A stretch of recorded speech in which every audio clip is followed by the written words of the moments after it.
All right, let's get started. Tanya the Evil, episode 10.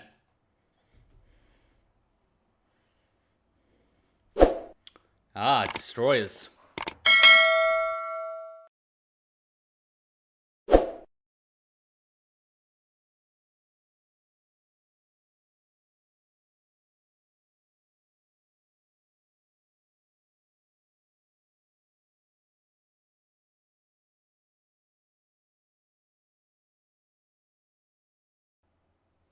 Hmm.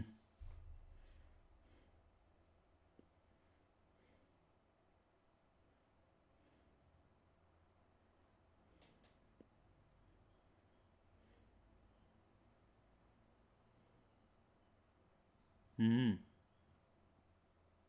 Ah, yes, it's him.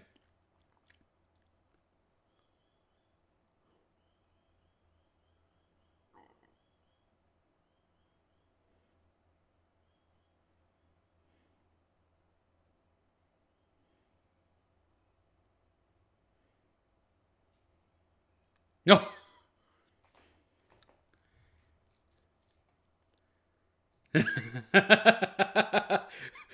I forgot his name, but he's the punished version of him now. He's got the eye patch and everything. Oh,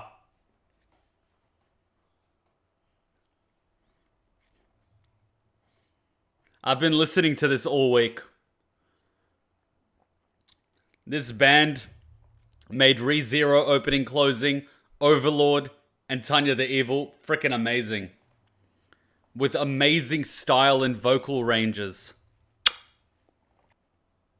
And now we get to see AC/DC. There he is! I love how nowadays Hollywood movies do not allow smoking in, movies, TV shows, things like that. And it's like with anime, it's do you want realism? Yes. Then there's smoking. But no buts. You want realism? Yes. Then there's smoking. But do they have to be smoking like chimneys? Do you want realism? Yes. Then smoking. Because I know from my father, who was very old, who was actually born in 1937 in the former Yugoslav area, well, Yugoslav Republic, or I don't know if you want to call it a republic, but it spent a little bit of time under Tito. He grew up, and as a teenager, he was smoking like a chimney because that's what everyone did. I mean, at that time, smoking was just everywhere.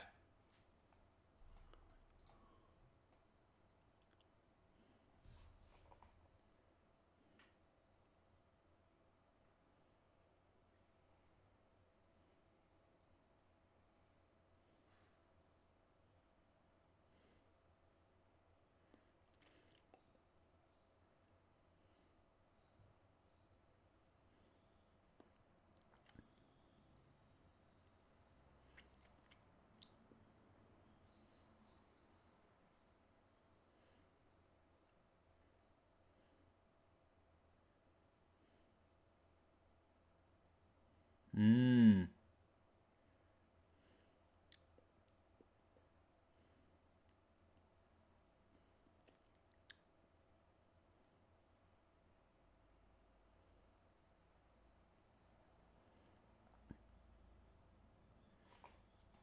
Ah, a bit of guerrilla warfare, hit and run tactics. I like it. So far, it's just been open warfare and ambushing the enemy, and now it's a little bit of hit and run tactics. I like it. So I thought it was going to be Tanya by herself, or maybe one or two more people, but it's an entire squad. Well, three mini squads, but nice, nice.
Effectively, what bonds are is bonds are a promise to pay. So, if you get a government treasury bond, you effectively buy this bond from the government in exchange for money, and they promise to pay you that money back at a set date with a set interest rate.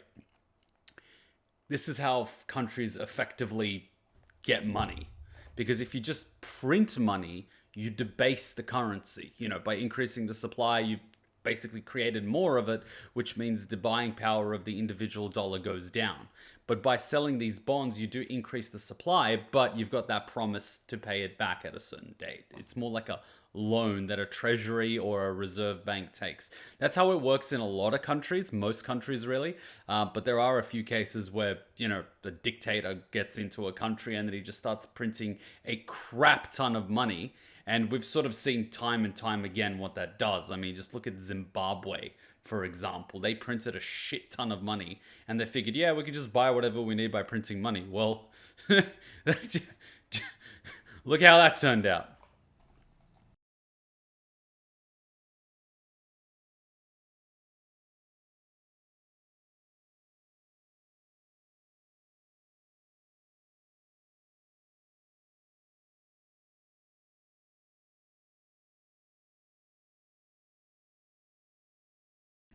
And another key one that I should mention is regarding the economy and the industry in general. At a time of war, say for example World War One, World War Two, the economy goes from producing things like, for example, auto vehicles, clothing, creature comforts and things like that, to producing military vehicles, military uniforms, military boots, hardware that's used by soldiers, rations. So the entire economy effectively changes what it produces. And it also not only strains what they sell, because obviously in times of war, you're not going to be selling to your enemy, but you're also not buying materials, and effectively you'll run out, and you also get citizens of the country slowly being upset. We saw that happen throughout the world. People would sometimes support going into a war initially, but after the cost becomes great and soldiers start dying and money starts getting prioritized for prolonging the war instead of spending it back home on whatever they spend it on, people get a little bit annoyed and they want to put an end to the war. That's also another thing.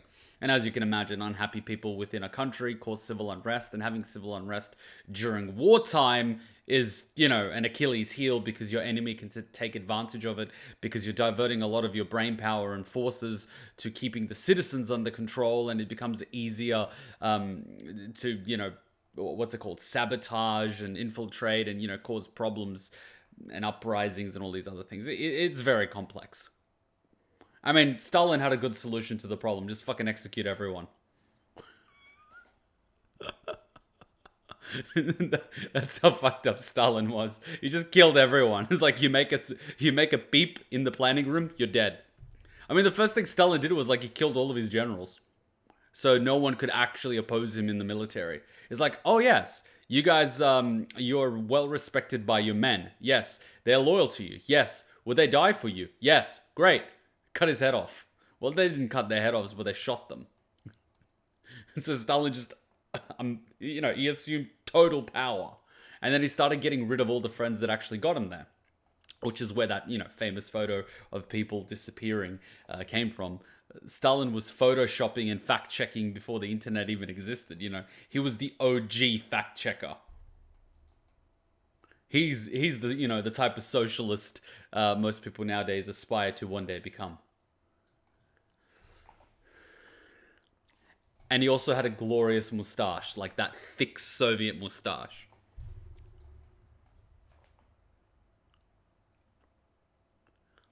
When the fuck are we going to see this anime's equivalent of Stalin?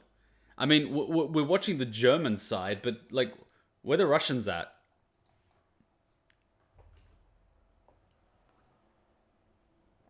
Oh, come on.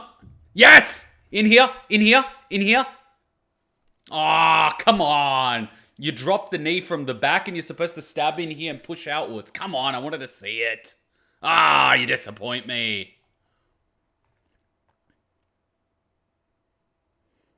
See, that's a good one. And then you're just going to stab through the windpipe. Come on. Oh, no, they stabbed in the back of the spine. Gotcha. That's one tactic.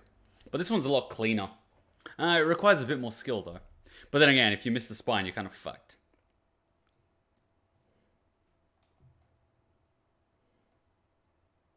Funny thing, you know the guy that played Sauron, Christopher Lee?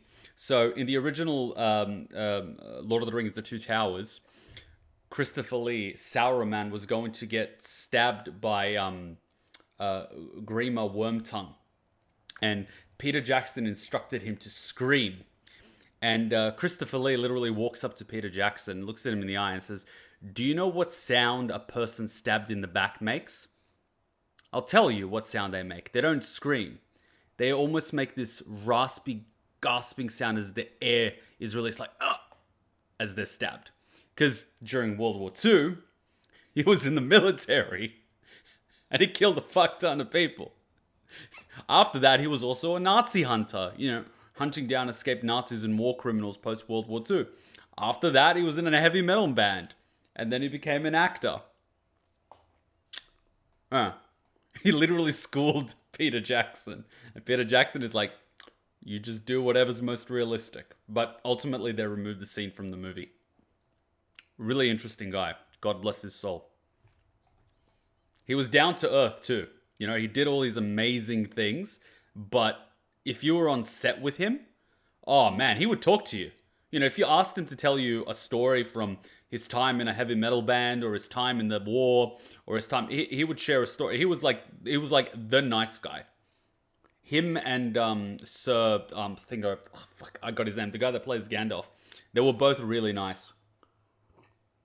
If you look at any of the interviews from the cast and the crew of Lord of the Rings, like those are the two comments. Those two were like the nicest people you could meet. They were so chill. They were just so down to earth, And they got knighted too. So like, fucking legends.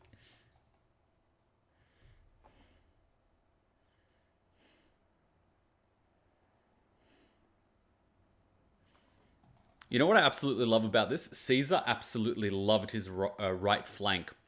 So what they would do with legions and his legions, he would pretty much have them lined up like this against the enemy. Then he would have his auxiliary force behind to reinforce. But what he would typically do is put his strongest men on the right flank, because he would love to actually break the right and then sort of curb it on the side and then just sort of crush them. That was like his favorite move.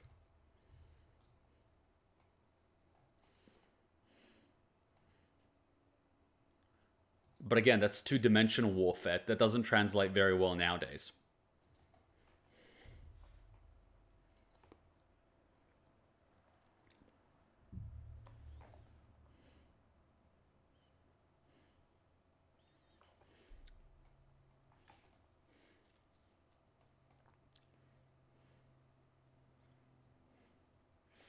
And now you see this political climate that they have right now in the midst of this war. And guess what happened post World War One, when the economy absolutely tanked, when they lost the war and the Treaty of Versailles took place, and Germany and its allies were outright blamed for the war and they were forced to pay war reparations. It was so easy to find a scapegoat. Say that the entire country was betrayed by its cowardly leaders, and then blame a part of the society that are considered outsiders. And that's the tactic our good friend Adolf used. And people at that time were struggling economically. There was a depression. People would have an entire wheelbarrow filled with German marks and they couldn't even buy a newspaper with it. And so it was overall a miserable time to be around. And of course, you would go to the beer taverns, the whores, and you would listen to people speak. And you had this sort of younger, passionate person, speaking and pointing the finger. And as you can imagine, he got a lot of popularity with the German workers.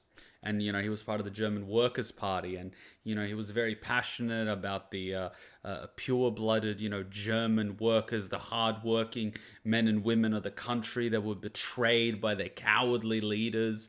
And that were, the rug was pulled from under them by traitors in their ranks, And, of course, he would blame the communists. He would blame the Jews. And it was all about, putting everyone under that nationalistic banner, which was very easy to do because they were a miserable time.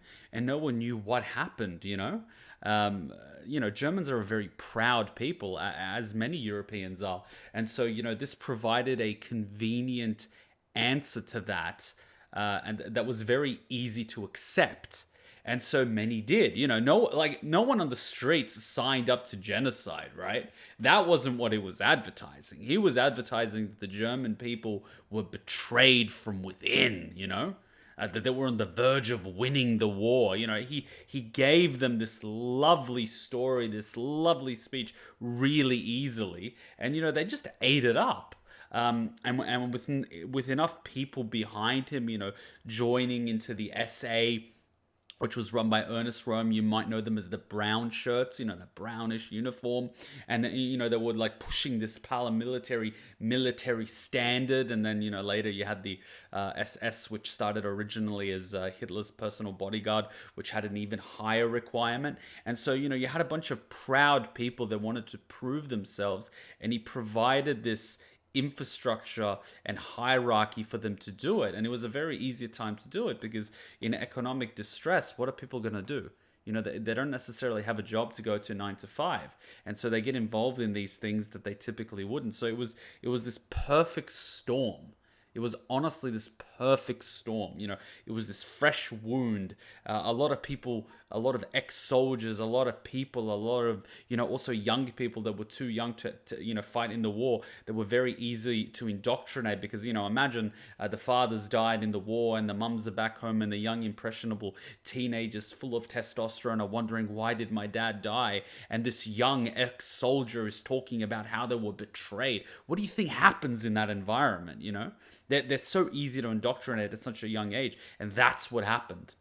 It was this perfect fucking storm. And a very similar thing happened in Russia under Stalin, and Lenin. Obviously, Lenin was the one that did that. And then you also had Karl Marx with this ideology. But, you could see this sort of perfect storm that is just this perfect situation, and all it takes is this catalyst. It's almost like a powder keg of gunpowder, kerosene, and petrol, and all it needs is that one spark. It doesn't matter what that spark is, whether it be, nationalism and Nazism or communism or whatever. It's just this perfect storm waiting to blow up. And when it blows up, it just fucks everything, and you can sort of see it here in the early stages. This is like late World War One sort of thing, but you can see how it gets there. And take a look at the setting. They have nice furniture, they have nice houses, nice wallpaper, candles. That's luxury, right?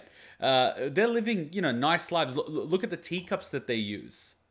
It's fine china. It's, embroidered. Sometimes they have the gold lining on the tips, nice plates and stuff. I mean, imagine having all that and then having not enough to buy a loaf of bread. Crazy times. Crazy time. And I met some young people that were alive during the war, and I heard the stories of the indoctrination and how school kids would, chase these other kids and want to basically kill them, and how teachers pretty much egged them on to do it just because the kid was, born one way or another. It was fucking scary. Just listening to these stories, I'm just thinking, fuck. And this is pre-internet. This is back when they had the radio and a little bit of television later on. This is pre-internet. It's terrifying. And the scary part was how easy it was to do it. That's the real scary part. And the scary part is that a lot of politicians nowadays adopt the same tactics. That's the scary part. They almost look at it as like a guidebook, particularly involving propaganda. We're seeing history rhyme. It's going to be a very interesting time ahead of us in the next 20 years. I can tell you that much.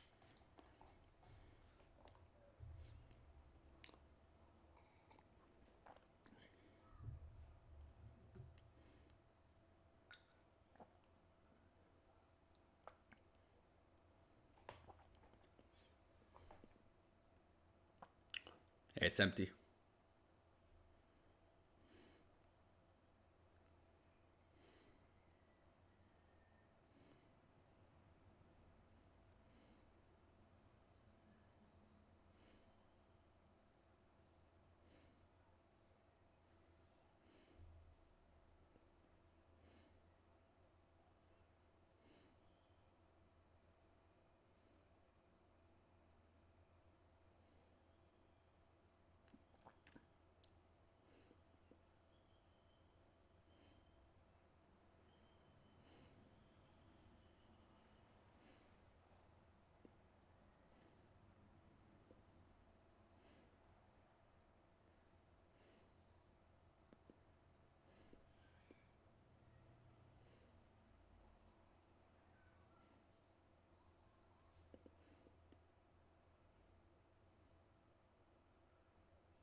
You know what really fucked Germany in World War Two? When they cracked the Enigma code and the Allies were just fucking listening to all the communications. And they kept sending in boats and shipments and whatnot to known areas with German U-boats and submarines that would get sunk just to hide the fact that they knew the Enigma code. Uh. I mean, but the tough part is you never know if there's a spy in your own cabinet. So you have to have a lot of disinformation, and you need to be careful with what information you give out. And it's a typical thing as a soldier. If you ever captured, you hold on to the information that you have as long as possible until the time that it's completely useless, because no soldier ever has a full picture of what's happening on the battlefield, and their orders are, like, do this, and then at this time you will be given, your next set of instructions, or meet up with this unit at this location at this time, and they'll, brief you on your next mission. So you compartmentalize the state of the battlefield and the plan in such a way that even if you catch a unit or whatnot, they're completely useless to you. And even anyone in, the special forces is sort of trained to deal with interrogation tactics and just hold out as long as possible so their information becomes useless. I mean, no one can, stop themselves from cracking. Eventually their psyche will crack, but the point is to hold on to that information until it becomes useless to the enemy. And that's the real goal. I mean, they do that as part of SAS training. They torture the shit out of you. They get you to stay in the stress position completely naked with, German shepherds like centimeters away from you. They just want to tear you apart, and they blast static white noise. So it's impossible for your mind to switch off or go somewhere else. You're just sort of stuck there, and eventually you just start cracking. You just fucking crack. And I'm talking big boys. I'm not talking about kids. I'm talking about hardened veterans crack. I mean, there's no superhero that can just sit there and take all of that. Eventually there's a limit to everyone. It's just a question of how long you can hold out. And they do that as a part of that selection process to make sure, you can survive that.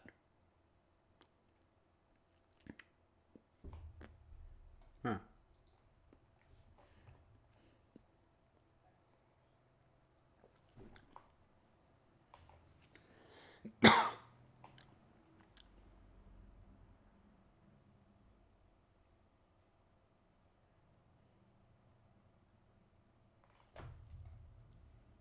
Yeah, that actually happens. A friend of mine was trying out for the SAS, and during his examination. So basically, if you give up during the examination, you're blacklisted. You can never apply again.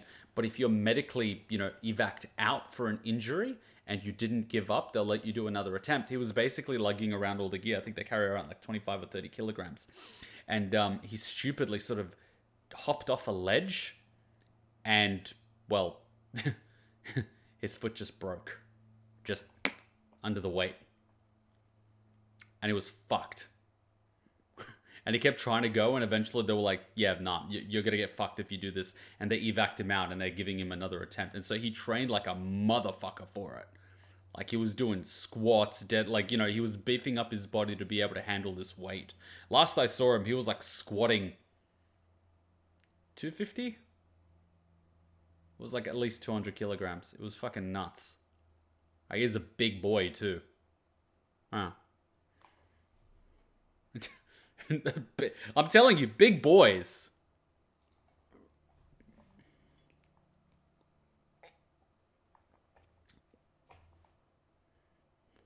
Oh yeah.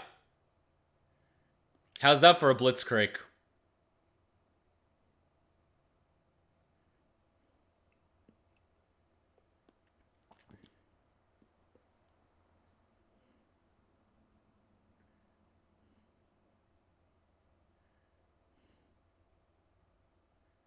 Nice.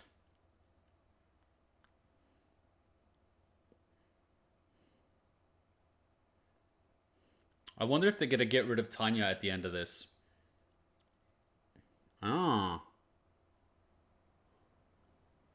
I wonder if they booby trapped left wing, huh?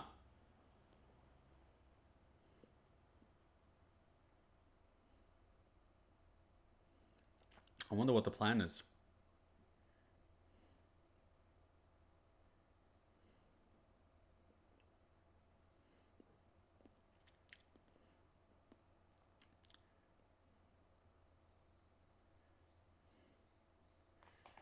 Oh, is that an iron cross? Or is that just part of the uniform? Because you usually wear the iron cross up here. So, like, what's going on there?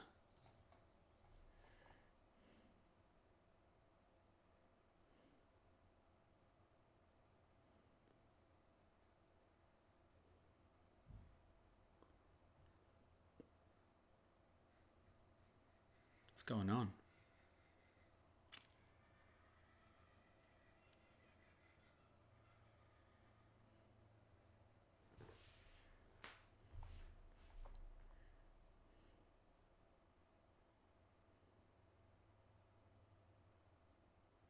Is there gas?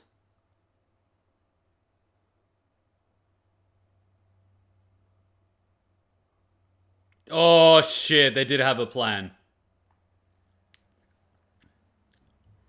Oh, TNT. Oh, shit.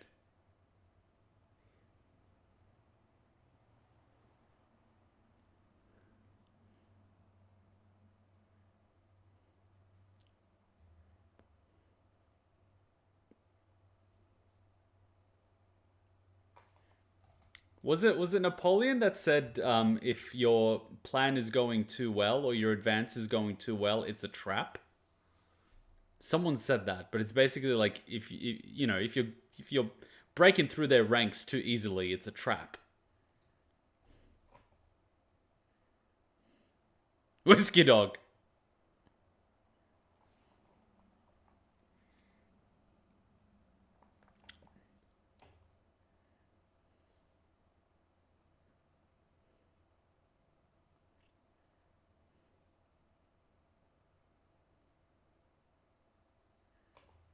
Do you know that's how Hitler got his Iron Cross, being a messenger in World War One? And the other guys that were trying to deliver the message kept getting shot, and so he was delivering the message, and he ended up delivering it. And his commanding officer basically promised him an Iron Cross if he did it. He didn't get it, and then he guilt tripped his commanding officer into giving him an Iron Cross by telling him that everyone else in the company was making fun of him for being Jewish, and he was the only one that stood up for him. Hitler was a cunt. Also, there was a English soldier that actually had Hitler at gunpoint when he was delivering one of his messages and decided not to shoot. Many years later, Hitler found him and gave him a painting and thanked him. That English soldier's biggest regret was not pulling the trigger.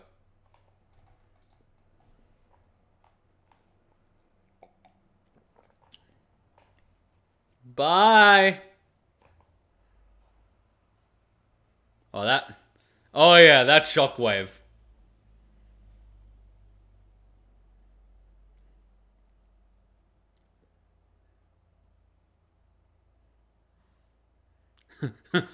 Where's the flank? The flank is gone.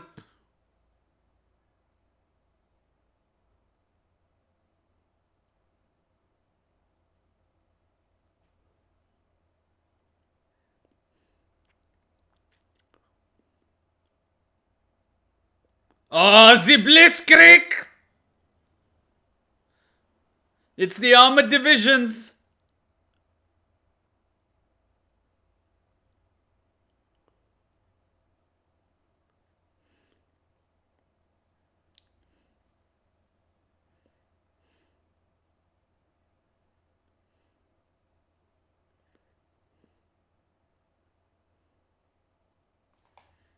The fact that the communications were jammed should have been a huge red flag.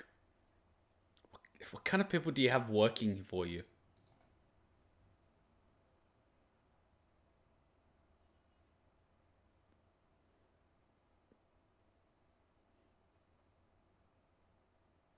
I mean, it's the equivalent of going into a forested area and not hearing any natural wildlife.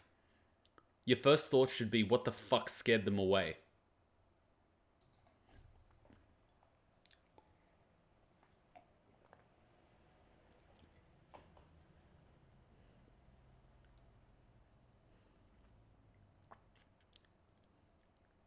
Fuck.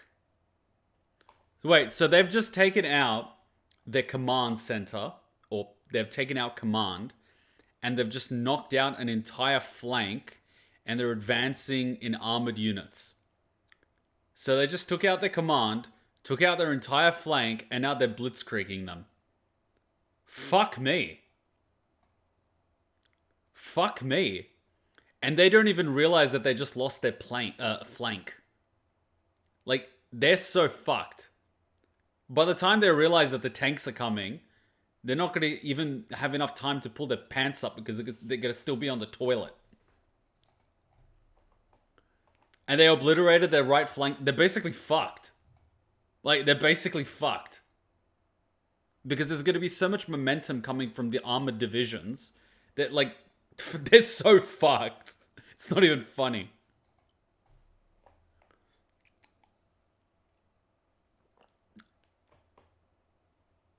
Fuck me.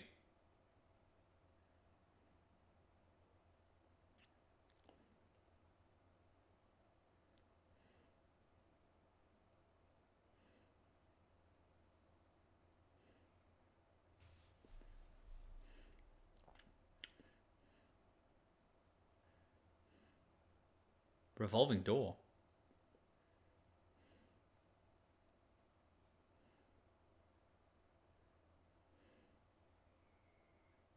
Ah. They're getting pincered. They're getting pincered. So they would have effectively had their armored things on the front to hold it, and at the back they would have had all their long range, which is very exposed. Now that the flank is gone, they've just broken through, similar to what I was talking about Julius Caesar, who preferred his right flank and just encircling and routing the enemy. That's effectively now happening on the left-hand side, and they're just getting fucked. And they're not even expecting it because there's absolutely no warning and no communications. So the first time they actually see it is either going to be a tank on the horizon or a tank shell hits them in the head.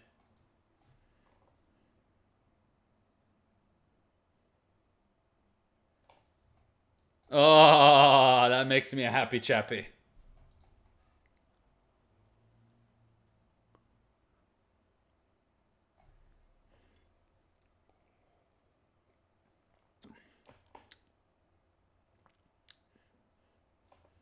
Every military commander just dreams of one day being used as an example of the art of war.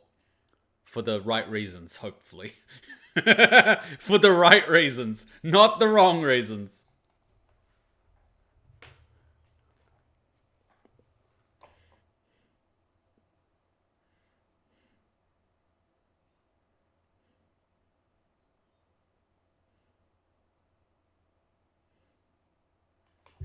Well, no wonder you're not getting any signal. They're fucking dead.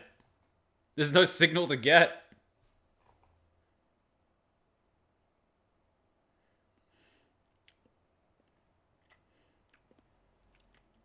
But Tanya's gonna be fucking general at this point.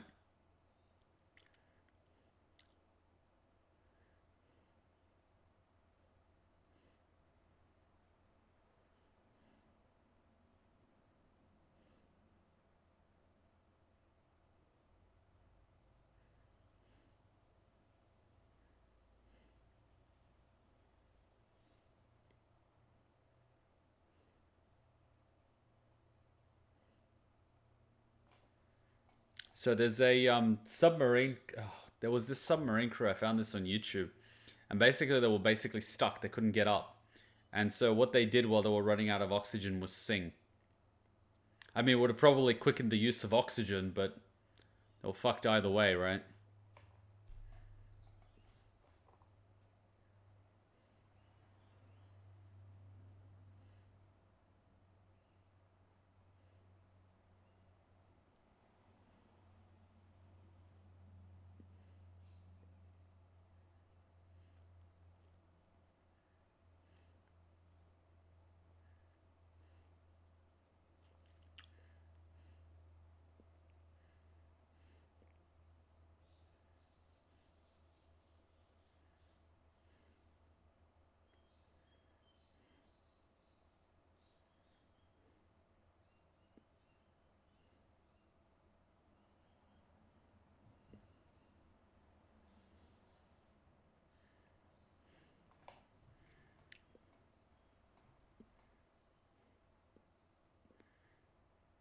Hook, line, and sinker.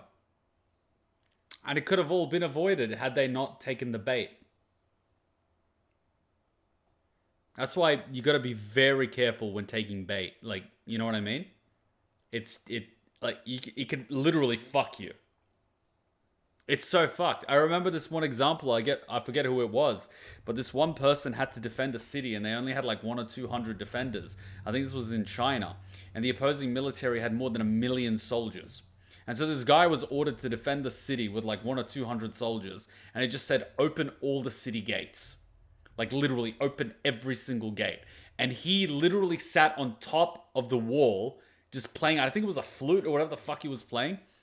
And the opposing general just like came up over the horizon on the hill. He's got 1 million soldiers behind him. He sees all the open gates. He's like, nah, I'm not taking that bait. And it just turned around.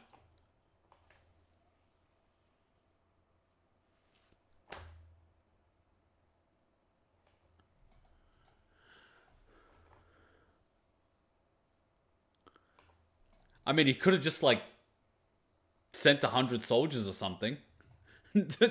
I mean, like, you don't have to go all in or nothing. Have you considered sending a small number of soldiers, just in case? Like 100. Maybe 1,000. Okay, maybe 10,000. You know what? Fuck it. 100,000. 10%, right? Why not? Just in case. I mean, it could be a fluke, it could be a feint. General, this guy looks pretty sus. It's like, I don't know. It's almost like he wants us to go inside. So the Republic got trapped in the equivalent of Belgium. My god. Defender, 1 play. 4.1 million guy. I play reverse. Defender, reverse slow. Reservoir. It's fucked. Thank you for subbing, Darily Carl. Just make sure you hook up your Twitch to Discord so you can vote on anime that we watch. We'll be watching Youjo and Attack on Titan, but like there'll be a vote soon. And you can also get access to all the VODs, so thank you.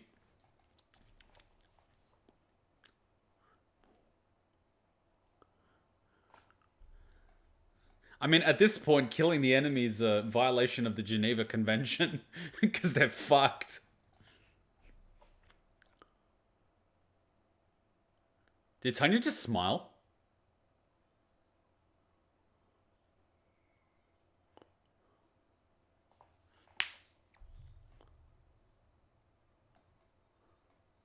Wait, but don't you have to depressurize from being in a submarine before you can get out?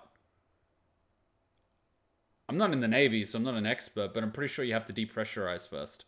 You can't just go from being really deep in the water all the way up. The pressure would fuck you, right?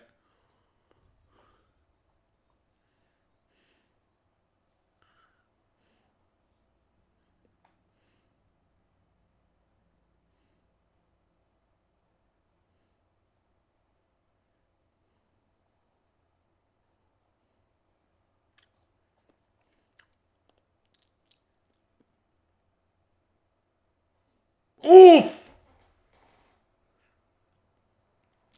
They are beyond fucked. So they've got an artillery bombardment and then they've got snipers picking them off. They're fucked.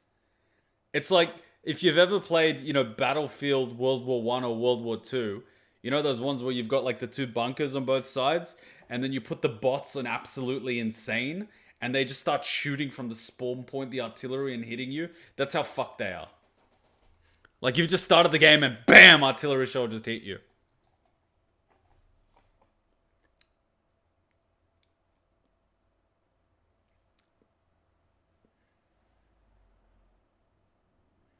They're fucked. They're completely fucked. The entire chain of command is gone. The entire front line is gone. No one knows what's happening. There's no communication between the different divisions and battalions. They're absolutely fucked. Disorientated. The enemy is probably sending them conflicting orders to confuse them. And fuck, they're like gone. They're gone.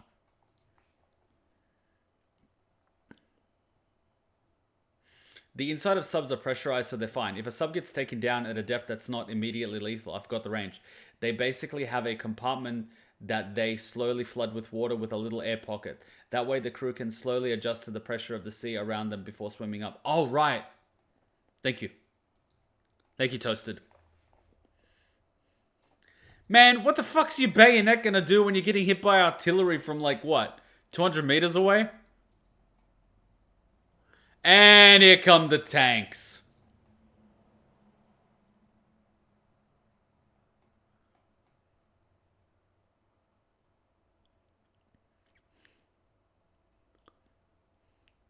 Wow, they're not even accepting prisoners.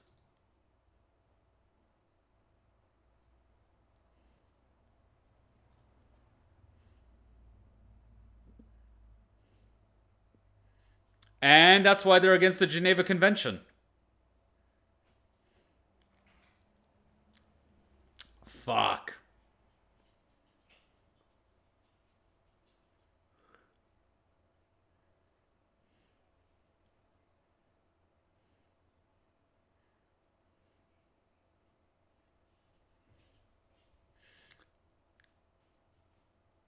Well, I assume we've all had a burn before. And we know how painful it is. Now imagine that for your entire body. With your clothes on. That melt with your skin. And the rubber boots and gloves and everything that melts into your skin. Even the air itself hurts. You'd be begging for death.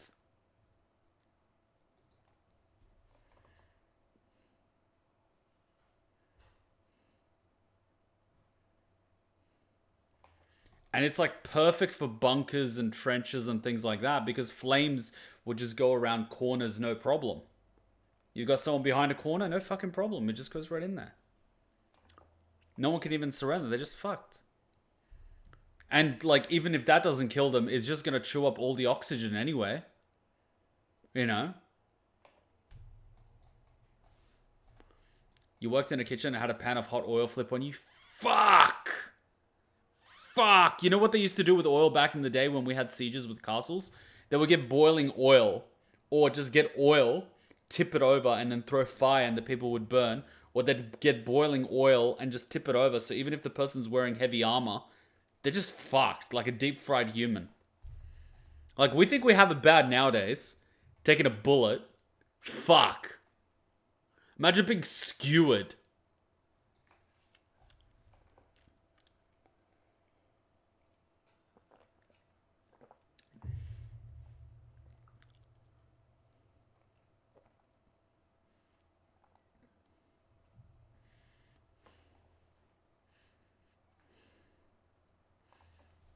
I mean, if you just won them the fucking war, yeah. If everyone took a turn buying you a drink, by the time you went around, 10 years would pass.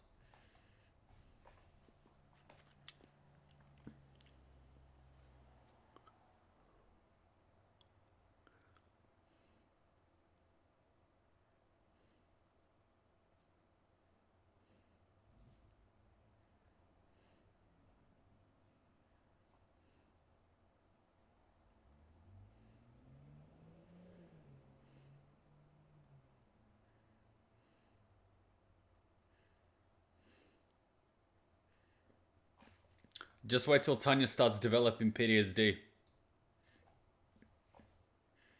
No one leaves the battlefield. No one leaves. No one leaves.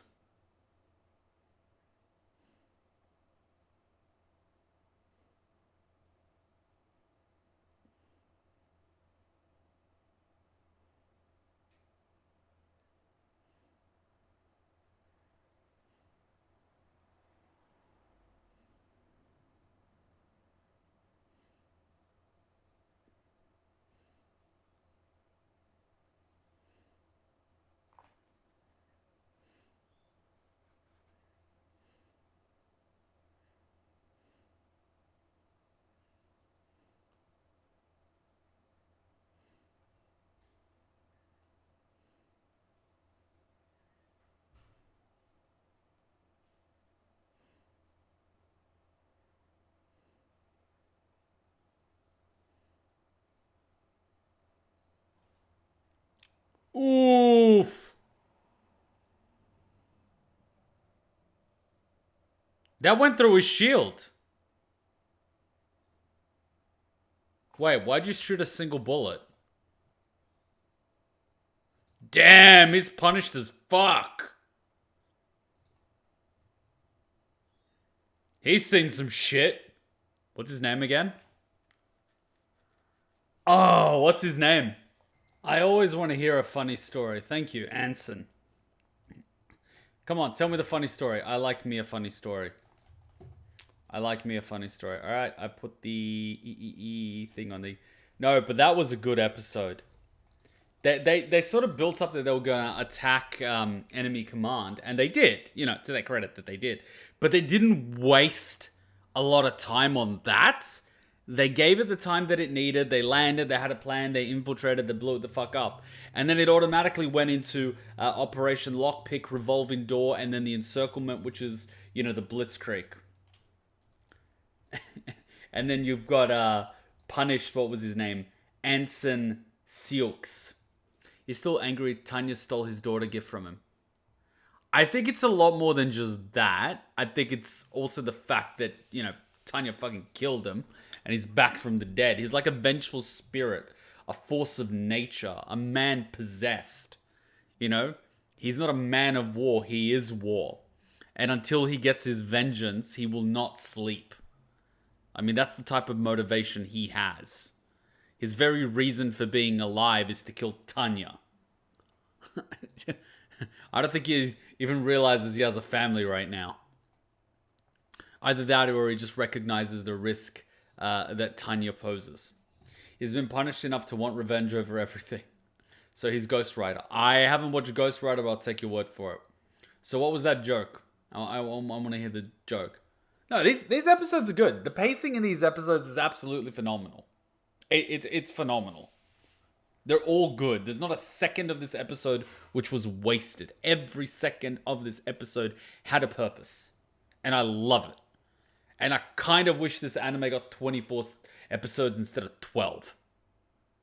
Because imagine how good it would have been. Or maybe because it's 12, they had to do it in such a way that it couldn't drag out. So I don't know. I don't know whether I should be thankful or upset. Hey, season 2 got confirmed. Man, I would so be behind it. Do you exit the episode 10? There are more scenes. Oh, there was an after scene? Ooh, should have told me straight away. So was playing Arma 3 with proper military sim group, okay? They have actual army veterans coordinating the thing, conduct infantry tactics training, etc. Either way, on my second operation with a server, we got ordered to engage on an enemy compound around 600 meters out. I fire off a shot and 4 seconds later, a kill feed pops up. I had shot and killed one of our commanding officers. My bullet went through the window, came out the other side, flew another 400 meters and headshot the CEO. They unironically promoted me to a marksman after the incident. That's fucked. I mean, in an actual war, it would be almost impossible to confirm that kill, but nice. Nice. I told you guys the story of, I think it was called like William the Conqueror. And it was either him or someone else, but they were basically fighting over who's going to be the next king of England, as they always do. I don't think England was a thing back then. I think it was like Anglo-Saxon land or whatever the fuck it was. Anyways, there were two sides fighting, and one side was on top of the hill, the other side was at the bottom of the hill, and you should never engage an enemy on an elevated position because arrows and gravity are a thing, but whatever the fuck. Anyways, they start the fight. At one point, the army at the bottom of the hill just started sort of breaking off and pulled back, and it was kind of, weird because they stopped the attack. Turns out, in the first volley, like, the first volley where the archers just like put their hands up and then just fire, and they don't exactly expect to get a kill, but you hope to get a few kills. Well, apparently one of the arrows hit the eye of the guy fighting to be king. So the fucking commander got hit in the eye during the first volley, and then everyone else was, fuck, well, he was the guy paying us, so what are we doing now? So the first volley took out the commander, and it took a while for the rest of the forces to actually, get word that he's dead, so there's no point fighting anymore. So the entire fight that was taking place at the front lines was, well, the entire first charge was kind of doomed, and the second charge sort of might have happened, didn't happen, but yeah. You just got fucked. Like, I mean, imagine the archer that got that kill. Like, some motherfucker got the kill, but never got credit for it. Because, good luck getting that credit. But, fuck. That guy would have been knighted. Just some lowly archer doesn't realize he just killed a potential king. There's more to the story, I'm pretty sure. Man, I'm telling a highly condensed, oversimplified version where I don't even know the names of the people. But, you get the point of the story. Stay out of range. Wear a fucking helmet. Didn't the other king order the archer to keep his mouth shut about him being the one that killed the other king? But how the fuck would he know that that was the archer? Then torture him after he let us sleep while being drunk? I have no idea. That's something that I would actually want to find out about. But I sort of don't think that during the first volley you can confirm who the guy was. We might be thinking of two stories, because this one was just like a volley. It wasn't like an aimed shot at the king. Your story might be of a guy that actually took out the king, but I don't know. Maybe if you find what the story is, link it to me, but I'm pretty sure this one was just a random volley. Alright, now we'll go to episode 11. Oh, this should be good.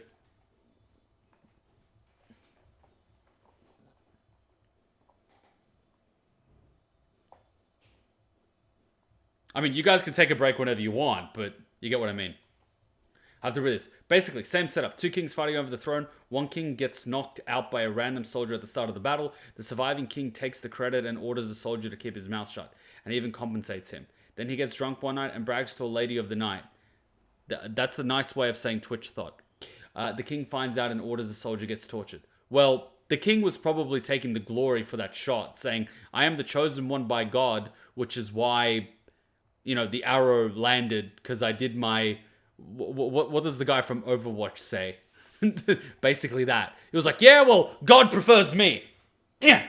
Bam, he's dead. See? God prefers me. Sort of thing. But the fact that he was compensated, you know what I mean? Like, he got paid for it. And the fact that he could afford hookers on his salary means he was well compensated. So that was the thing, right? I take credit for your kill and I give you money. Or I just kill you and take credit anyway, Take my Prime sub. Thank you, kind sir. Just make sure you link it to Discord so you can vote on anime, you can watch the VODs and all that good stuff. Alright, let's go. Wait, did we forget about the thing? Fuck, how did I forget about it? I was told about it and then I forgot about it. I'm an idiot. My god, I'm an idiot. See, this is what happens when I get so focused on things.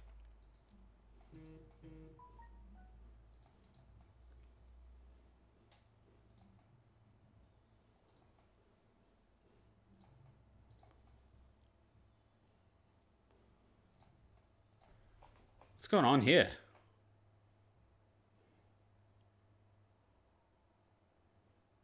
Oh, God. I'd kill him. I almost killed my friend in Japan who wouldn't stop snoring. I'm like, sleep.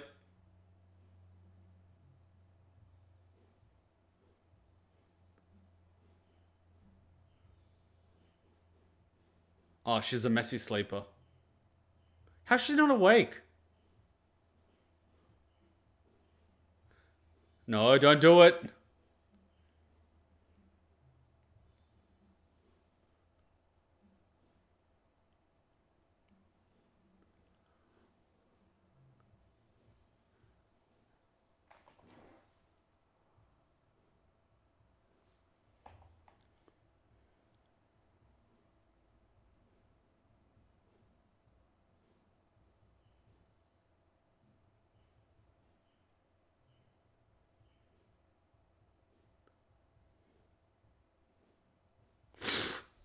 Fuck. But I was with my mate. We were going through Japan and we would hire hotel rooms and we would share the hotel room because it has 2 beds. Anyway, he snores. And I was just like trying to sleep. And I'm like, dude, sleep on your side. He's like, no, shut up. I'm like, dude, I will fucking murder you and make it look like an accident. Sleep on your side before I murder you. He was just snoring every night. I couldn't sleep. It was, after the second night, I was honestly considering killing him. Like 2 nights without sleep because the bastard's snoring. You can only go out at night so much to keep yourself entertained. But on the 3rd night, you're like, dude, if I don't sleep, you start going crazy by the 3rd night. When you don't sleep for like 2.5 days, you start losing it a bit, You're like, maybe if I just sort of push him onto an oncoming car, I might get some sleep later tonight. Your brain starts going through all these scenarios on how you can get to sleep. It's like, oh, I might go to prison, but I can sleep in prison. It's like fucked up. The brain is fucked. Oh. Hey, did I hand you a shrinking potion by accident? I could have sworn that was the gender swapping one. Don't be hating. She's fun sized, that's all. She doesn't even have to get on her knees to blow. You want to add anything to that conversation? Nope, I'm good. In fact, I think your new size makes you an even more formidable and stealthy ninja.